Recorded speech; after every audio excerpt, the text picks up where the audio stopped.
नमस्कार दोस्तों, मैं हूं आर मोहन और आज हम लोग जानेंगे भारतीय संगीत के बारे में। क्लासिकल म्यूज़िक, शास्त्रीय संगीत।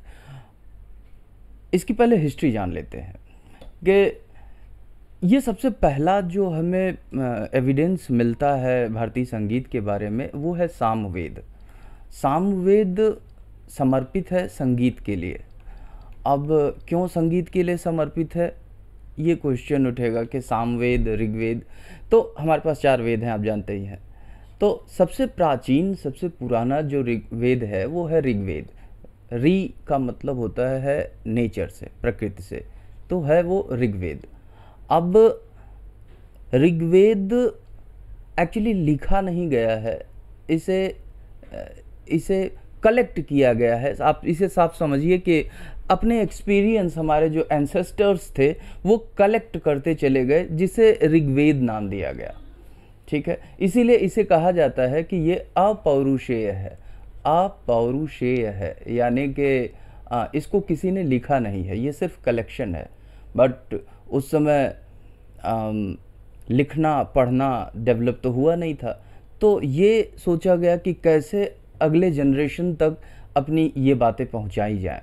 तो इसलिए ऋग्वेद को ही, ज़्यादातर ऋग्वेद का ही पार्ट सामवेद में है, लेकिन वो संगीत है, संगीतबद्ध है।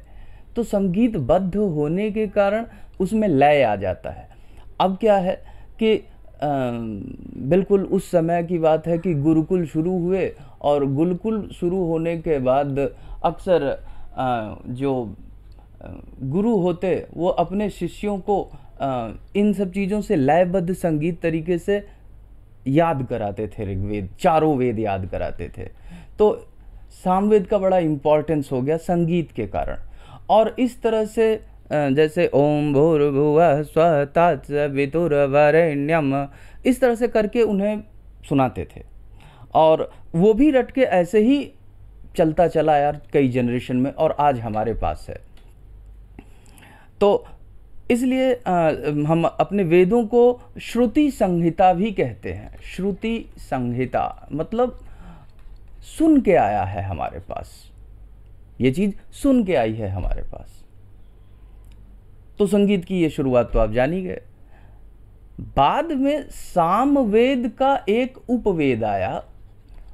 याद रखिएगा, उपवेद सामवेद का पार्ट नहीं है, बिल्कुल सेपरेट एक लिटरेचर है, समझ लीजिए आप, एक साहित्य है।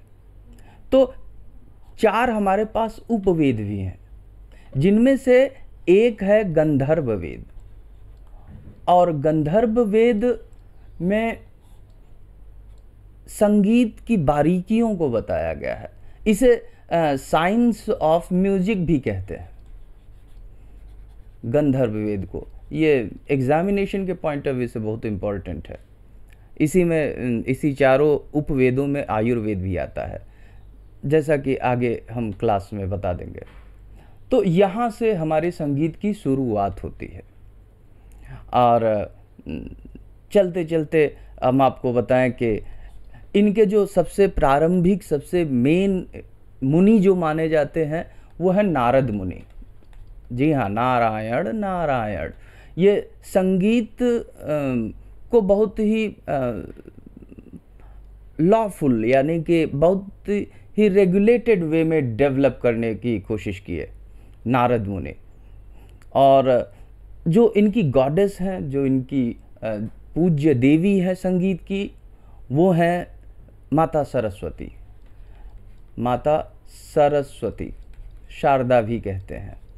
तो यहाँ से इनकी शुरुआत हुई। हमारे साथ बने रहिए, हम आगे और थोड़ी बारीकियों को लेकर चलेंगे संगीत की, कि सा रे गा मा पा क्या है, टप्पा तराना क्या है, और ऑलमोस्ट कवर करने की कोशिश करेंगे कि फाइनली एट लास्ट आप जाकर म्यूज़िक के बारे में एक समझ डेवलप कर सकें, और जो सामान्य तौर पर सभी को जानना चाहिए। चलिए फिर मिलते हैं। नमस्कार।